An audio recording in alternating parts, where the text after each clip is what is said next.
Bangladesh securities and exchange commission সংশোধন বিল 2026 এবং বীমা উন্নয়ন ও নিয়ন্ত্রণ কর্তৃপক্ষ সংশোধন বিল 2026 আজ জাতীয় সংসদে পাশ হয়েছে।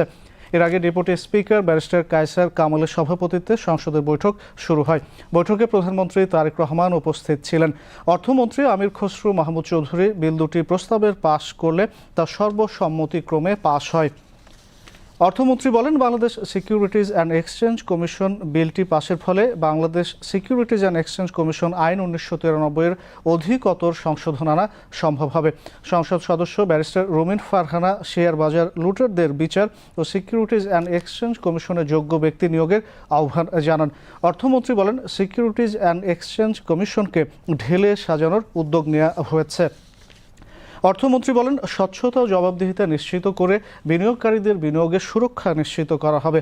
সংসদে এক প্রশ্নের জবাবে অর্থমন্ত্রী বলেন, ফ্যাসিস্ট আওয়ামী লীগ সরকারের আমলে সংঘটিত হত্যা, গুম ও নির্যাতনের ঘটনায় জুলাই গণঅভ্যুত্থান পরবর্তী সময়ে দেশে মোট 1855টি মামলা করা হয়েছে।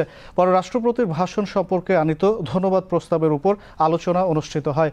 দর্শক গ্যালারিতে বসে শিক্ষার্থীরা সংসদ অধিবেশনের কার্যক্রম প্রত্যক্ষ করেন। সংসদের বৈঠক বেলা 3টায় আবার বসবে।